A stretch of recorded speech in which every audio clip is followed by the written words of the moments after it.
தந்தை, மகன், தூய ஆவியின் பெயராலே ஆமேன். மூவொரு கடவுளுடைய அருளும் ஆசீரும் பாதுகாப்பும் வழி நடத்துதலும் உங்களோடு இருப்பதாக. பாஸ்கா காலம் 3வது வாரம் திங்கட்கிழமை. ஸ்தேவானில் இயேசு. இயேசுவில் அன்பு சகோதர சகோதரிகளே, இறைவனால் அழைக்கப்பட்டு அவருடைய ஆசீரை பெற்று அவரோடு இணைந்து வாழ்ந்து கொண்டிருக்கிற நாம் ஒவ்வொருவருமே இயேசுவை பிரதிபலிக்க அழைக்கப்பட்டிருக்கின்றோம். கலாத்தியர் 2:20 வாழ்வது நான் அல்ல, இனிலே இயேசு வாழ்கின்ற சொல்லி பவுலுடைய அறுதியிட்டு கூறினார். அதே போலவே தொடக்க கால திருச்சபையிலே ஸ்தேவானும் இயேசுவுக்கு சான்று பகர்ந்தான். ஸ்தேவான் யார் என்று சொல்லி பார்க்கின்ற பொழுது, தொடக்க திருச்சபையிலே ஏற்பட்ட சிறு சிறு சலனங்களை களைந்தெறிவதற்காக திருத்துதர்களால் நியமிக்கப்பட்ட 7 திருத்தொண்டர்களிலே இவரும் ஒருவர். இந்த திருத்தொண்டர்கள் தூய ஆவியின் வல்லமை பெற்றிருந்தார்கள். அவருடைய ஞானத்தால் ஆட்கொள்ளப்பட்டிருந்தார்கள்.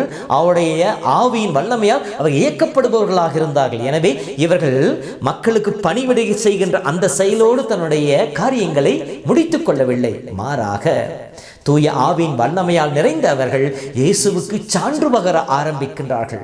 இப்படி இயேசுவுக்கு சான்று பகருகின்ற பொழுது அவரை ஏற்றுக்கொள்ளாத, இயேசுவின் நம்பிக்கை கொள்ளாத யூதர்களோடு விவாதிப்பவர்களாக, வாதாடுபவர்களாக, அவர்களை சாடுபவர்களாக இருந்தார்கள்.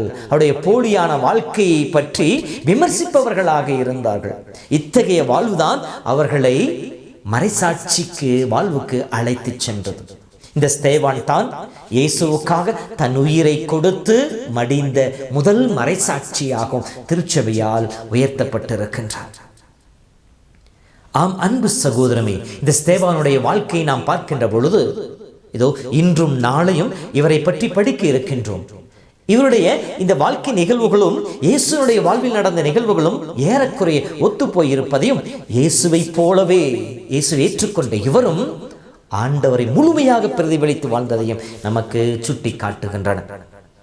இயேசுவின் வாழ்க்கையை பார்க்கின்ற பொழுது இயேசு தூய ஆவியால் வழிநடத்தப்பட்டார். தூய ஆவியின் வல்லமை முழுமையாக பெற்றிருந்தார்.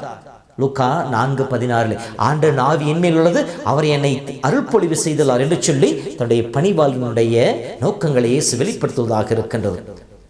திருத்தொண்டர் ஸ்தேவானும் தூய ஆவியின் வல்லமையும் ஞானமும் பெற்றவராக இயேசுவுக்கு சான்று பகர்பவராக இருந்தார். இரண்டாவதாக, இயேசு தான் வாழ்ந்த 3 ஆண்டுகளிலே போதித்தார், புதுமைகள் செய்தார். தனக்கு எதிராக அதாவது இறைவனுடைய மதிப்பில் வாழ்ந்து கொண்டிருந்த போலியாக இருந்த பரிசேயர்களையும் மறைநூல் அறிஞர்களையும் சாடினார், அவர்களோடு வாதிட்டார். திருத்தொண்டர் ஸ்தேவானும் இயேசுவை பற்றி போதித்தார். இயேசு கொடுத்த அருளால் புதுமைகளை அற்புதங்களையும் செய்தார். மேலும் பரிசேயர்களோடு இயேசு வாதாடியதை போல யூதர்களோடும் மறை சட்ட அறிஞர்களோடும் ஸ்தேவானும் வாதாட ஆரம்பித்தார். விவாதங்களை மேற்கொண்டு இயேசுவை மெய்ப்பிக்க முயற்சித்தார். இயேசு பரிசேயர்களை சாடுகின்ற பொழுது வெளிவேடக்காரரே என்று சொல்லி அவர்களை நேரடியாக அவர்களை சாடினார். ஸ்தேவானும் கூட திமிர் பிடித்தவர்களே, கடவுளுடைய வார்த்தையை கேட்க மறுக்கும் செவியும் ஏற்க மறுக்கும் உள்ளமும் கொண்டவர்கள் என்று சொல்லி நேரடியாக அவர்களை சாடுபவராக இருந்தார். இயேசுவின் மீது பொய் குற்றம் சுமத்தப்பட்டது. அவருடைய பணிவாழ்வில் அவர் செய்த செயலில் கொண்டு குற்றம் காண முயற்சித்தார்கள், முடியவில்லை. பொய் சாட்சிகளை எழுப்பி இயேசு மீது குற்றம் சுமத்தினார்கள். ஸ்தேவான் மீதும் பொய் குற்றச்சாட்டுகள் சுமத்தப்படுகின்றன. அதற்கு மனிதர்கள் எழுப்பப்படுகின்றார்கள். இயேசு மீது சுமத்தப்பட்ட குற்றச்சாட்டுகளில் மிகவும் முதன்மையானது எது என்று சொல்லி பார்க்கின்ற பொழுது ஆலயத்தை பற்றியது. இவன் இதோ கைகால் கட்டப்பட்ட இந்த ஆலயத்தை இடித்துவிட்டு கையில் கட்டப்படாத வேறு ஆலயத்தை 3 நாட்கள் கட்டுவதாக சொன்ன என்று சொல்லி திரு உறைவிடத்திற்கு எதிராக இயேசு மீது பொய் குற்றம் சுமத்தப்பட்டது. ஸ்தேவான் மீது சுமத்தப்பட்ட குற்றம் அதுதான். இந்த மனிதன் இந்த தூய் இடத்தையும் திரு சட்டத்திற்கு எதிராக ஓயாமல் பேசிக்கொண்டே இருக்கிறான் என்று சொல்லி ஸ்தேவான் மீதும் குற்றம் சாட்டப்பட்டது. மார்க் புத்தகம் 14:62 படிக்கின்ற பொழுது இயேசு சொன்னார், இதோ வானம் திறந்திருப்பதையும் கடல் வலப்புறத்திலே மானிட மகன் வீற்றிருப்பதையும் வான் மேகங்கள் சூழ அவர் வருவதையும் நீங்கள் காண்பீர்கள் என்று சொன்னார். ஸ்தேவான் அதை காட்சியாக கண்டார். திருத்துதர் பணி 7:55 படிக்கின்ற பொழுது அவர் வானத்தை உற்று நோக்கி கடவுள் மாட்சிமையும் அவரது வலப்புறத்தில் இயேசு நிற்பதையும் காண்கின்றேன் என்று சொல்லி இயேசுன்னா அந்த காட்சி முழுமையாக துய்த்து அனுபவிப்பதை வெளிப்படுத்தி காட்டி இருக்கின்றார். அதே போல இயேசு சிலுவை அறையப்பட்டது நகருக்கு வெளியே இருந்த கொல்கதா மண்டையோடு எனப்படுகிற இடம். ஸ்தேவான் கல்லால் எறியப்பட்டதும் நகருக்கு வெளியே இழுத்து கொண்டு வரப்பட்டு அவர் கல்லால் எறிந்து கொல்லப்பட்டதாக சொல்லப்படுகின்றது. இயேசு தன்னுடைய இறுதி நேரத்தில் தன்னுடைய ஆவியை தந்தையுடைய கரங்களை ஒப்புக் கொடுக்கிறார். தந்தையே, என் ஆவியும் கரங்களை ஒப்படைக்கின்ற சொல்லி ஸ்தேவானும் கூட ஆண்டவராக இயேசுவே என் ஆவி ஏற்றுக்கொள்ளும் என்று சொல்லி தன்னுடைய ஆவியை கடவுள் கரங்களிலே கொடுப்பவராக இருக்கின்றார். இயேசு இறுதியாக தந்தை இவர்களை மன்னியும், இவர்கள் செய்வது என்னென்று அறியாமல் செய்ய சொல்லி தன்னை வதைத்தவர்களுக்காக ஜெபித்தார். தந்தையை மன்னிக்கும்படி மன்றாடினார், பரிந்து பேசினார். ஸ்தேவானும் கூட இயேசுவே, ஆண்டவரே, இவர்கள் பாவத்தை இவர்கள் மேல் சுமத்தாதேயும் என்று சொல்லி தன்னை கல்லால் எறிந்தவர்களுக்காக மன்றாடுகின்றார். இவருடைய வாழ்க்கையை பார்க்கின்ற பொழுது ஏறக்குறைய முழுமையாக இயேசுவை பிரதிபலித்து இயேசுவுக்கு சான்று பகர்ந்தவர் தான் ஸ்தேவான்.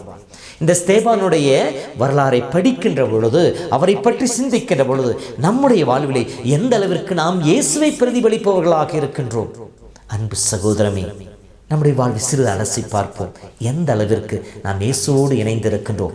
இறை வார்த்தையை கேட்கின்றோம், கல்வாரி பலியிலே பங்கெடுக்கின்றோம், அருட்சாதன கொண்டாட்டங்களில் பங்கெடுத்துக் கொண்டிருக்கிறோம். இதெல்லாம் எந்த அளவிற்கு நம்மை இயேசுவாக உருமாற்றிக் கொண்டிருக்கின்றது? நம்மிடம் இருக்கின்ற தேவையற்ற கழிவுகளை களைந்தெறிந்து இயேசுவை உள்வாங்கக்கூடியதாக நம்மை மாற்றிக்கொண்டிருக்கின்றது. முழுமையாக நாம் தூய ஆவியில் இயக்கப்பட்ட மனிதர்களாக இருந்து கொண்டிருக்கின்றோமா? சிந்தித்து பார்ப்போம்.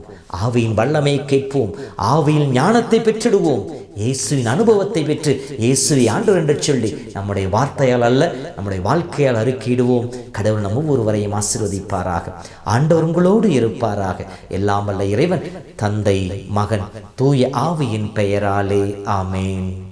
உன்னை நான் ஒருபோதும் மறப்பதே இல்லை, உனக்காக உன்னில் இருக்கின்றேன். உன்னை நான் ஒருபோதும் மறப்பதே இல்லை, உனக்காக உன்னில் இருக்கின்றேன். உன் அன்பன் இயேசுவே நான் இருக்கின்றேன், உன் அன்பன் இயேசுவே நான் இருக்கின்றேன். உன் நண்பன் இயேசுவே அருகில் இருக்கின்றேன், உன் நண்பன் இயேசுவே அருகில் இருக்கின்றேன். உன்னை நான் ஒருபோதும் மறப்பதே இல்லை, உனக்காக உன்னில் இருக்கின்றேன்.